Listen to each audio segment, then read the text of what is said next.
E-Dragons were always going to be powerful at Town Hall 16, but with the addition of the Giant Arrow and the Healer Puppet, the Archer Queen has made E-Dragons easier than ever before.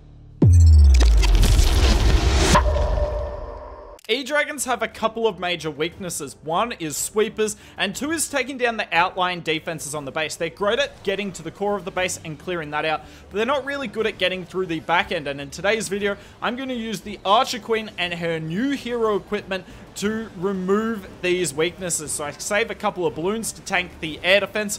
We get rid of both sweepers. I also activate the invis tower, and I'm able to keep 3 of my healers up. And essentially what I'm going to turn this into is a queen charge E-Dragon hit, except where you don't have to bring the healers, so you can still bring the 8 E-Dragons with this army. And on top of that, you can bring a stone slammer, because we're going to be queen charging the town hall here. So I'm being very passive on my spells. I probably should have used a second rage spell by now, and I do use it right here for the loons to get rid of the single inferno. Unfortunately, my king went inside the base, so he didn't set a great funnel, but now it's time to focus on the queen. I've saved 2 rages for her deliberately because she's only got 3 healers. Now, if you wanted to do a full proper version of this, you could bring 2 of your own healers if you want.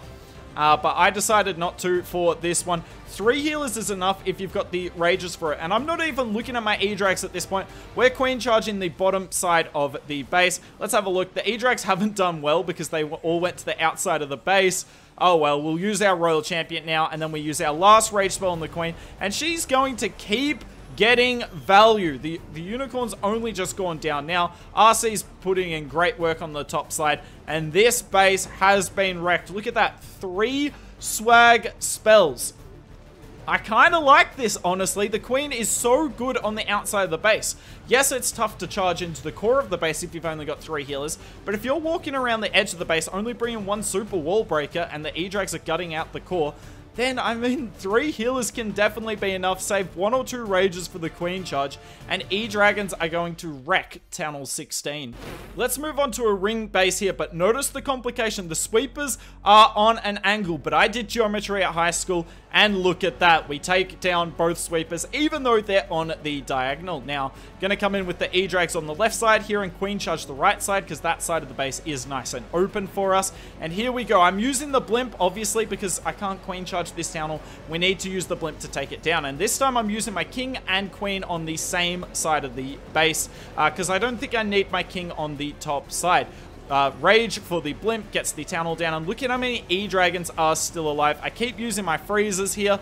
King went into the base nicely. I'll freeze the monolith, help him out, and the king and queen are going to wreck that entire side. And I just got to keep freezing the core of the base. Now, let's talk about the hero equipment whilst the gauntlet is in action. Obviously, you want to use the gauntlet with your king. If you have it for the queen, we talked about in the last attack, Giant Arrow and the Healer Puppet. But for the Warden, this might surprise you all. I'm bringing the Life Gem. And this is for a few reasons. One, I don't think the Healing Tome is that worth it, because with E-Dragons, you're meant to pop the Warden ability instantly. And in that time, your troops haven't taken a lot of damage, so you're not going to get the benefit of the healing. Now, obviously, it lasts a little bit beyond the Warden ability, but still, not really worth it if your troops are full health anyway. And in terms of the Rage Gem, whilst we might use a few Rage spells for the Queen Charge, your army's got plenty of Rage spells as is, so using the Rage Gem is kind of redundant at that point in time, because the rage spells don't stack at all. Whereas the Life Gem, yes, it only adds a couple of 100 hit points, but that's really important with E-Drags as well. And yeah, we just swagged our RC here.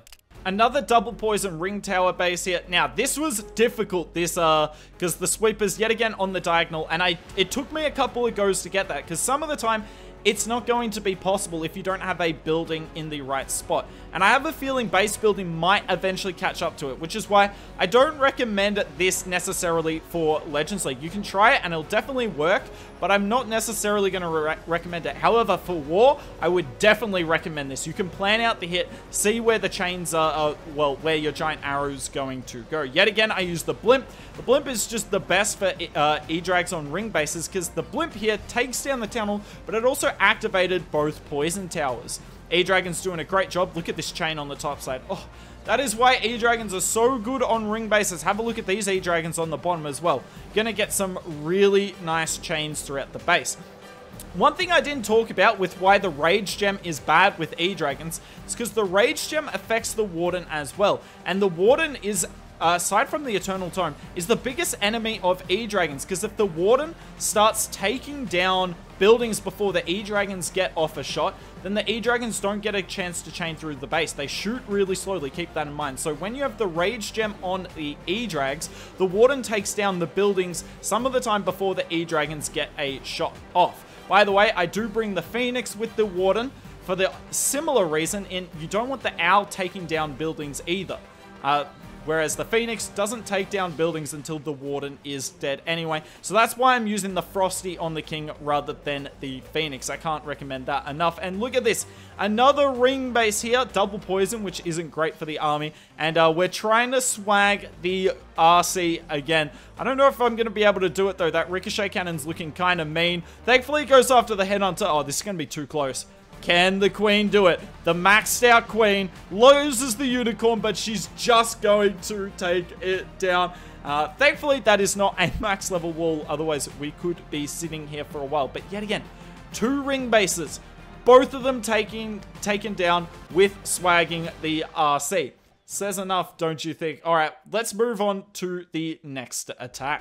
We're going to do the box base slightly different here. So we're going to come in on the back end, baby drag one side, and king the other. And notice I'm bringing the fox with the king, because if you're going to send your king by himself on the flank, the fox is insane. Watch how little damage he's going to take this entire attack. I'm also bringing the slammer. Here goes the queen ability. Gets rid of both sweepers. One of them slightly too slow, but that is fine. But yeah, not worried about the town hall here at all.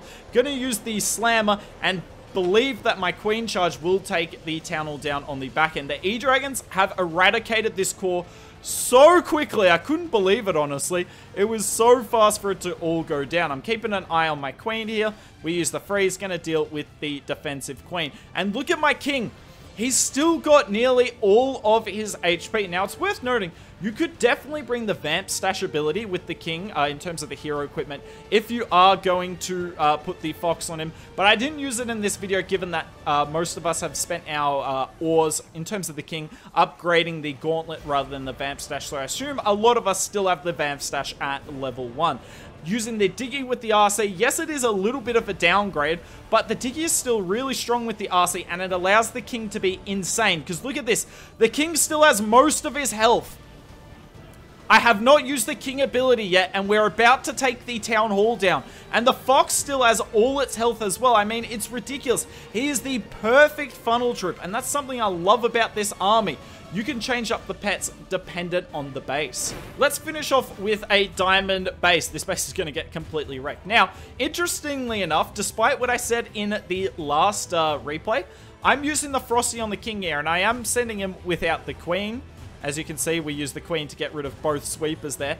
But I like the Frosty here because the Frosty is slowing down the King. But I definitely could have used the Fox here if I wanted to. So maybe I should take my own advice, honestly. Yet again, coming in with the Slammer. I'm just not scared of not getting the Town Hall when you've got the Queen Charge on the top side. The Queen Charge is dealing with the defensive Royal Champion as well. King with the Gauntlet has set an amazing funnel. And look at how many E-Dragons, we have in the core of the base here. We get this Rage spell down, and look, this Monolith is about to get completely wrecked. I freeze it again. Goodbye, Monolith. Slammer opens on the bottom side. I freeze for the Inferno Drag, and look, we still have a bunch of E-Dragons going straight to the Town Hall. I used my last Rage for them. I was saving it for the Queen Charge, but I don't need it. The E-Dragons are going to do all the work in this. The Queen and King are just setting excellent funnels with their hero equipment. The Inferno Drag takes down the multi. And yet again, we do not need the Royal Champion. How many attacks today did I use the Royal Champion? Even that, how many attacks did I need her? I'm not sure I needed her really in any of the attacks today. And the real question is, what can base builders do to stop this? Now, you can make it difficult to take down both sweepers with the giant arrow if you line up your trash right, but seriously, that is tough to do. And I'm gonna add one other thing that I haven't talked about this entire video. All the hero equipment in this is level 15. This is not even a max giant arrow, it's not a maxed healer puppet. There are additional levels to this to make this army even stronger. But that's it for this video. If you want to see another OP air attack, I'll link it on the left. Super Archer Clone Hydra. Air is taking over Town Hall 16.